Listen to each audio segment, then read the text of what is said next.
നമ്മളെ generation Z Jency പിള്ളന്മാർ പിടുത്തപ്പെട്ട പിള്ളന്മാർ തന്നെയാണ് കേട്ടാ.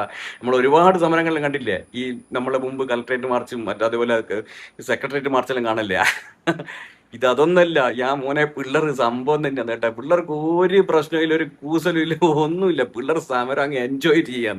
സത്യം പറഞ്ഞാൽ എന്താ പറയാന്ന് വെച്ചാൽ, റീൽസ് ഉണ്ടാക്കുന്ന പിള്ളേർ, ആൾക്കാർ തൊപ്പി എടുത്തിട്ട് ഓടുന്നു, പോലീസുകാർ തൊപ്പി എടുത്തിട്ട് ഓടുന്നു, പിള്ളേർ മറ്റേ ബാരിക്കേഡ് എടുത്തിട്ട് ഓടുന്നു, ജലവീരം കൂടി ഡാൻസ് കളിക്കുന്നു. മോനെ, പിള്ളേർക്ക് ഒരു പ്രശ്നമില്ല, കൂളായിട്ട് മട്ട് മത്തായി പറഞ്ഞ പോലെയാണ് പിള്ളേരെ കളി. സത്യം പിള്ളേരോടാവില്ല കേട്ടാ. സത്യം ഇത് വേറെ ലെവലാണ് കേട്ടാ. ഇത് ജനറേഷൻ എക്സോ വയ്യോ എന്നല്ല, ഇത് സെഡ് ആണ്. പിള്ളേർ ഇതാ ഇന്റർനെറ്റ് യുഗത്തിൽ ജനിച്ച പിള്ളേരാന്ന്.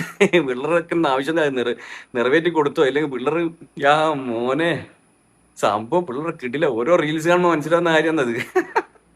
സെക്രട്ടേറിയറ്റ് മാർച്ചെല്ലാം നമ്മൾ കുറേ കണ്ടിട്ടുണ്ട്. അന്നേരം ജലപീരങ്ങൾ ഉപയോഗിക്കുന്ന ആൾക്കാരെ ചെറിയ ഓടിയല്ല, ഇത് ഡാൻസ് കളിക്കുന്ന നടന്നിട്ട്. യാ മോനെ, പിള്ളേർ സംഭവം തന്നെ കേട്ടാ. ജനറേഷൻ യാ മോനെ ആവില്ല കേട്ടാ. സത്യം പിള്ളേരോടാവില്ലേ. Generation മാറ്റാന്നിത്, generation സെറ്റാന്ന്. ഒരു രക്ഷയില്ല. പിള്ളേർക്ക് എന്താ ആവശ്യം അംഗീകരിച്ച് കൊടുത്തേ പറ്റൂ. അത് അങ്ങനെ അങ്ങനെ കൊടുത്തേ മതിയോ, ആ പോലത്തിലുള്ള. സത്യമായിട്ടും കേസ്.